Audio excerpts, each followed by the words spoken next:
I'll show you numbers that should be displayed. He's a hero at long last. Here's Dirk.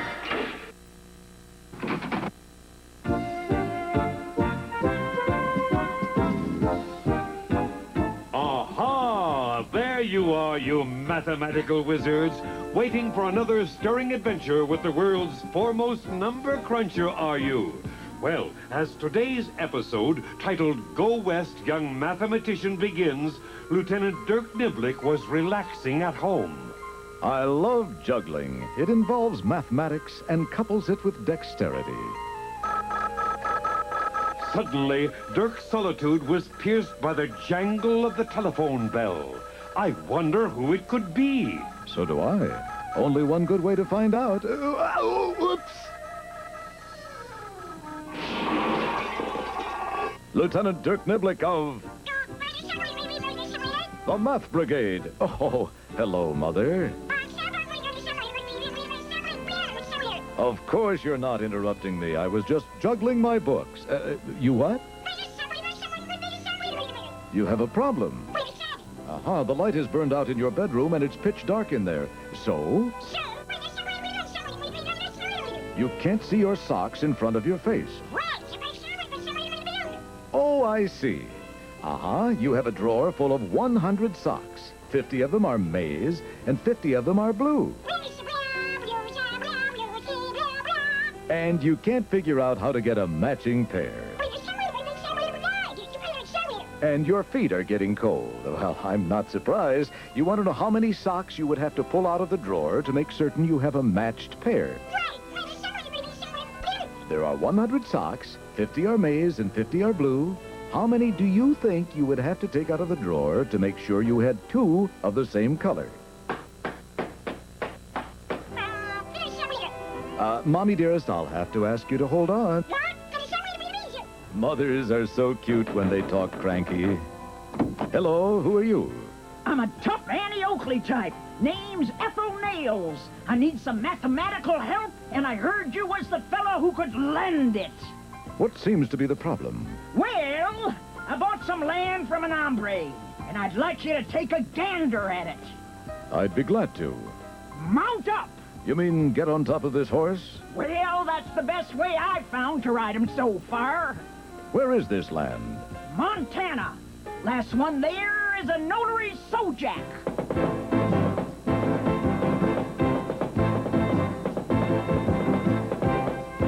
Well, boys and girls, it looks like Dirk is off on one of the biggest adventures of his life. Oh, this horse is hard. You stop your whining. And you stop your whinnying. After miles and miles of hard riding, Dirk and Ethel arrived at maybe not Montana. So, what do you think? I think I left my mother on hold. I bought a lot. A lot of what?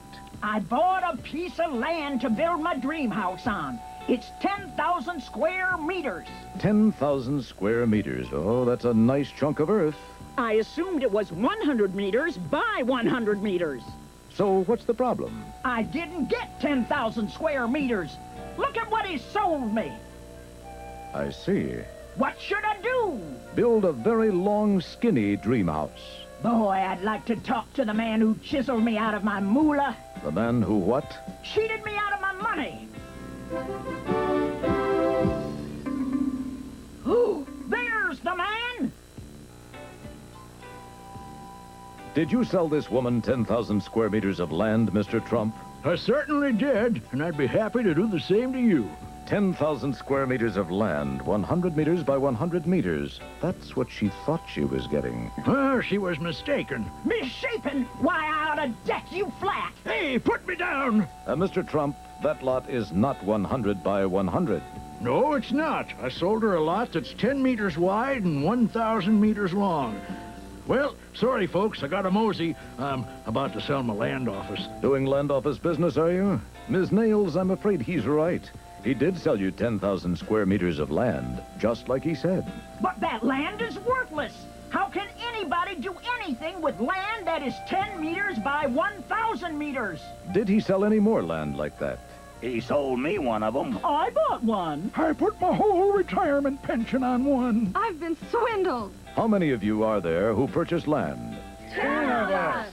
10 people, eh? And we're mad as heck, and we're not gonna take it anymore. I have an idea that could make your land valuable. So, Dirk has an idea, does he? We'll find out what it is in just a minute or so. See if you have an idea as to how their land can be made usable.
Math Brigaders, have you figured out how to make these 10,000 square meter lots usable?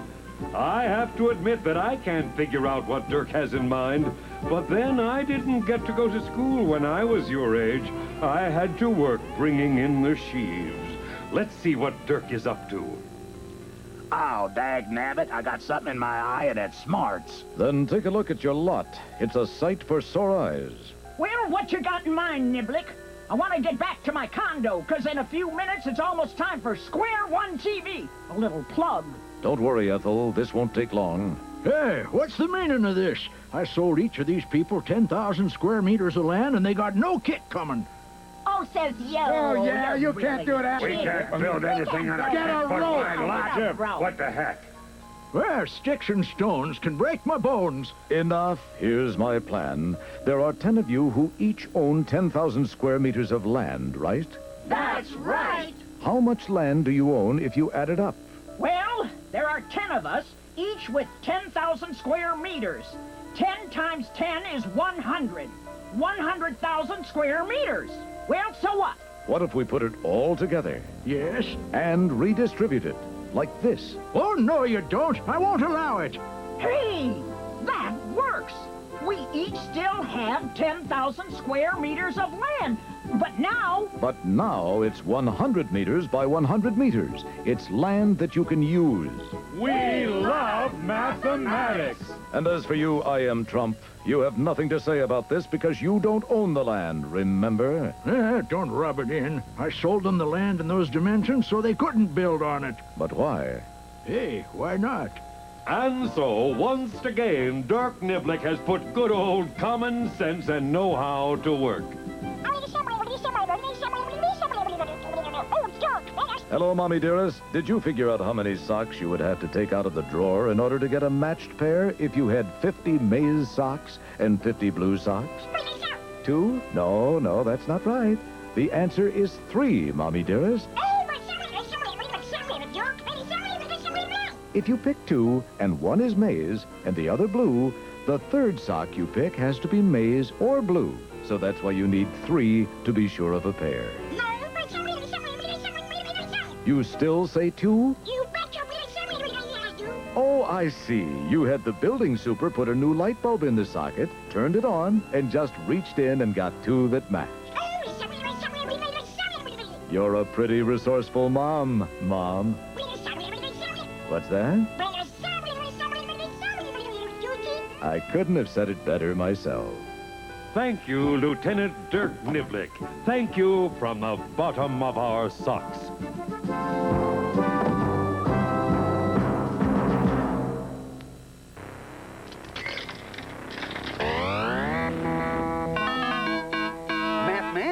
mission is to eat all decimals greater than 1. When you encounter a number, you will have until the count of 3 to make your decision. And beware the humorless Mr. Click. He will... eat you. Emily, roughing the math man. Things aren't always as they seem at first. Here's a problem you can do at home. Get 24 sticks, all the same length, and make a figure that looks like this. There. That was easy. Now tell me, how many squares are there? Do you see 9? Well, there are more than that. I bet you didn't count this one. And there are more. Howard Rugwell here, ladies and gentlemen, with a very unusual, pugilistic encounter. I'll be right back after this announcement from ring announcer Osmo Naziello. Osmo. Ladies and gentlemen, live from the Square One Arena, a 3-round bout for the Doggyweight Championship of the world.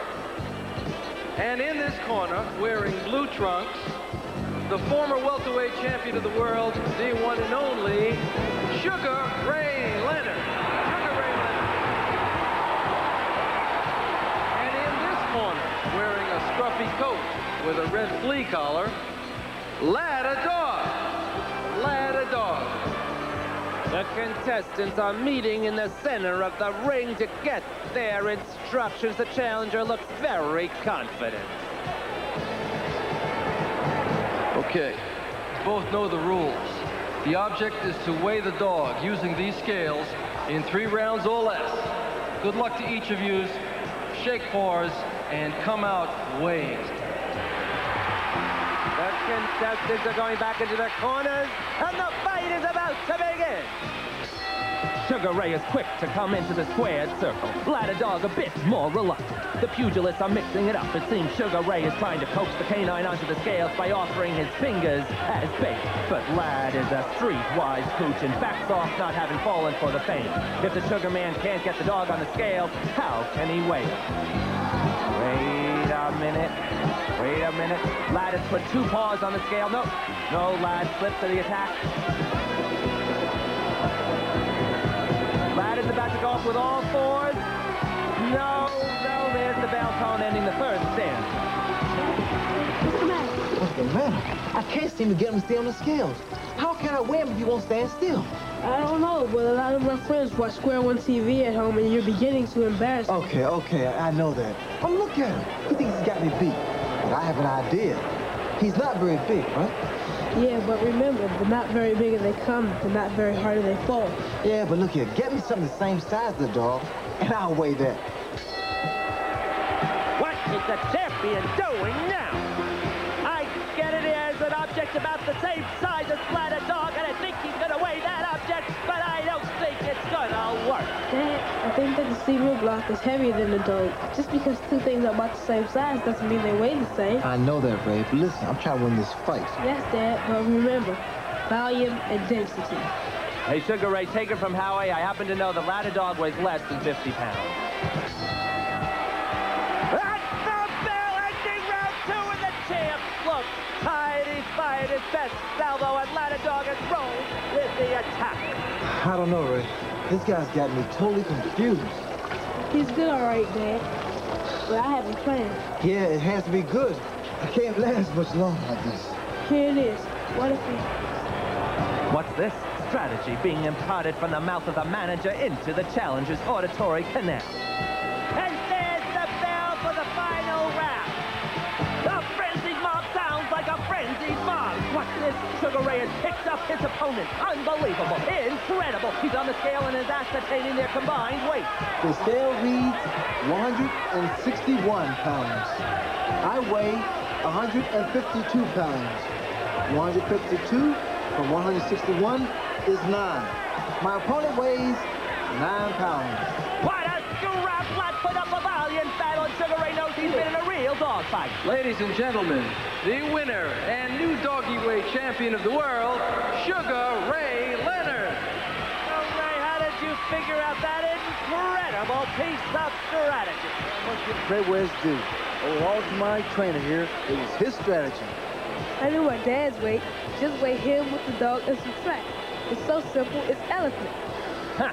Well, congratulations, and that's it from here. And now back to our studio. Congratulations, my good friend. You never liked me. Yeah, well. Let me show you something, if you're not too busy watching Square One. Now, look at what I just finished. Big deal, you're probably thinking, right? Well, if you're so smart, let me see you do something. Make this design. I mean, you can use toothpicks if you want to. I just use sticks because they show up better.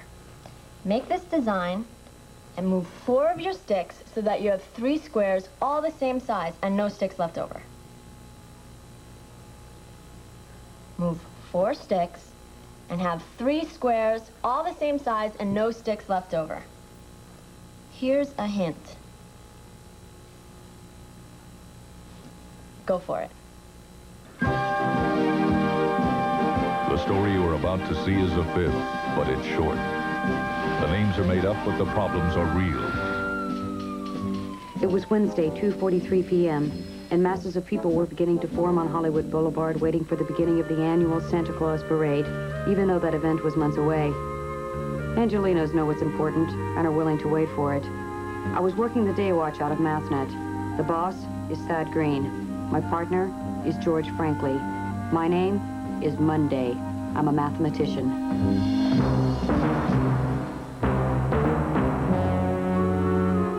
Our latest case had been an off-again, on-again situation. First, we thought a mansion had been haunted, but it turned out not to be. Then we thought a parrot had been bird-napped, but it turned out he had just flown the coop.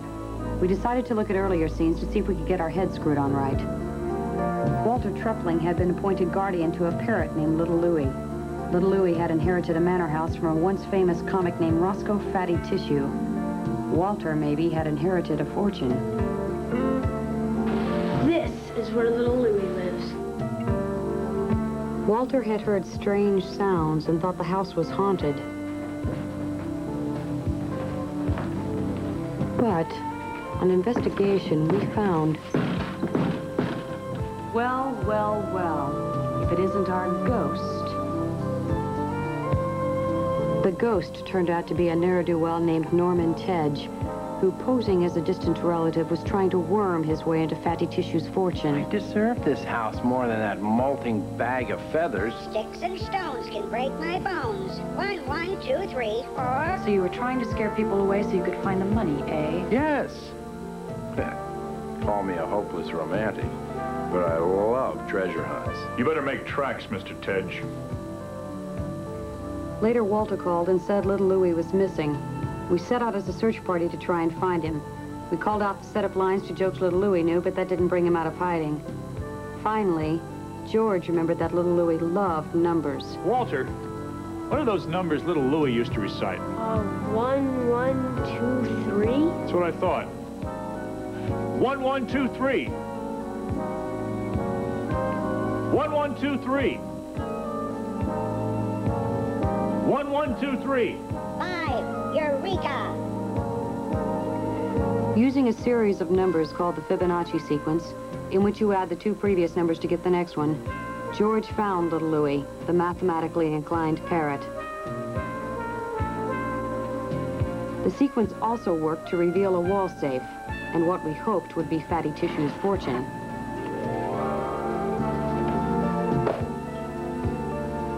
A tape recorder. But all it did was lead us to yet another puzzle. And just after we thought we had that puzzle solved... Uh-oh. 3, 3, 1, 4, 5, 4. Kate, this isn't the pattern we're looking for. Another disappointment. Then to make things worse... It was Monday, Mr. Franklin, Little Louie. What about him? Someone broke the lock on his cage. He's been bird-napped.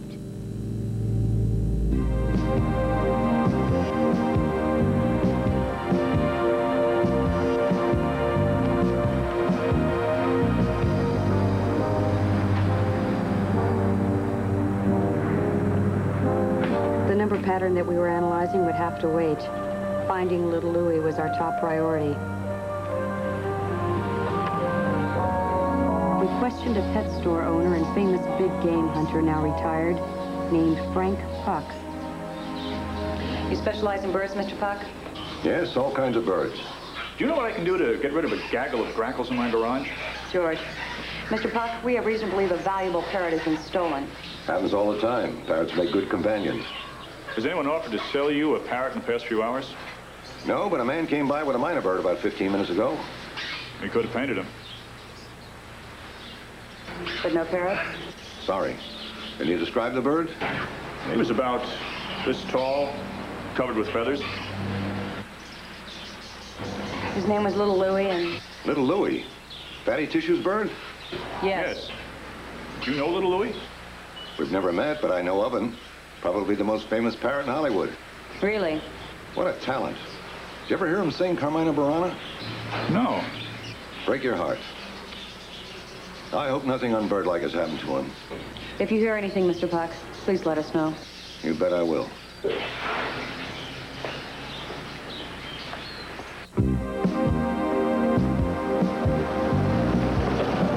11 Adam 12, see the man about the parrot, 10635 Avenue of the Birds, Mel's Taxidermy and Card Shop. We'll pick up Walter and be right there.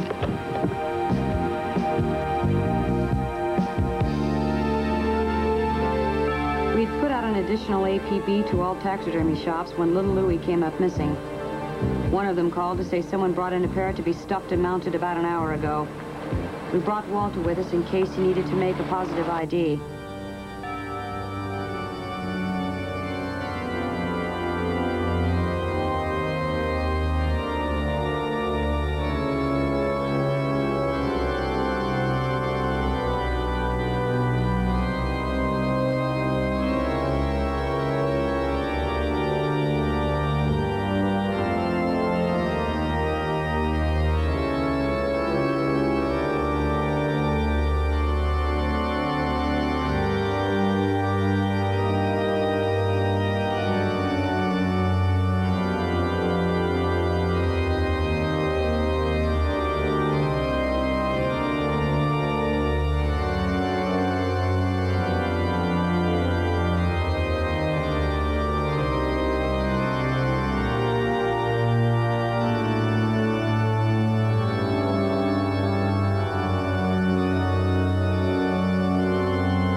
Seem to be getting nowhere and getting there fast.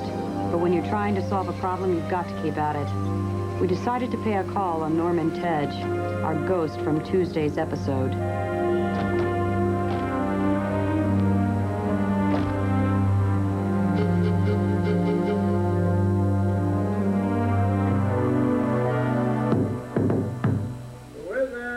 Frankly, Mathnet. Open up, Tedge. We want to ask you some questions. Just a minute. I'm not dressed. Yeah? You dress in a hurry, Mr. Tedge. I have fast clothes, Miss Mundy. What do you want?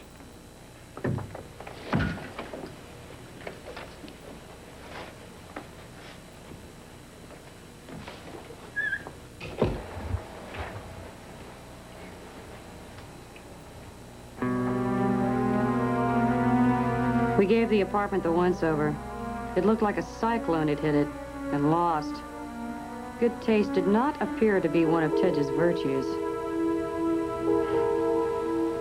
Just out of curiosity, Mr. Tedge, what do you do for a living? I'm an interior decorator.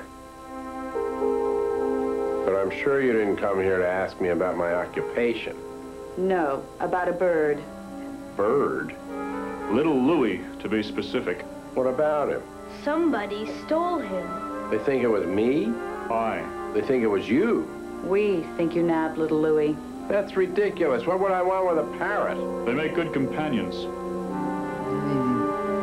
mind if we look around? Yes, I do mind.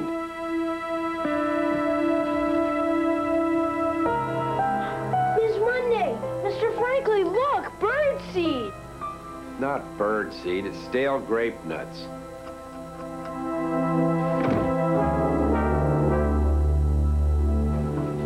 Well, well. How do you explain this, Mr. Tedge?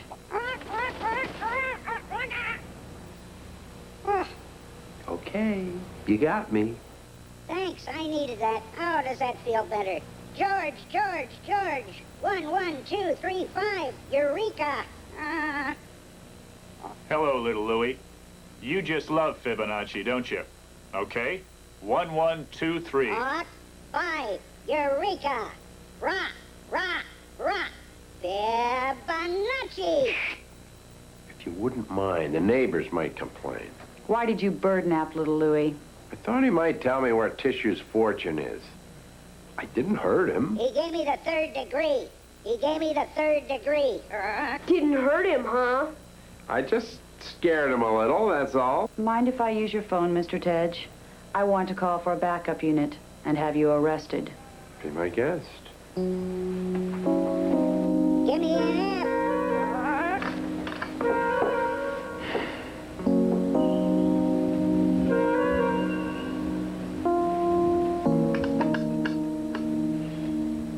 We were worried about you, little Louie. Yep. Phone's dead. Don't you ever pay your phone bill, Mr. Tedge? Mr. Tedge? He's out of here.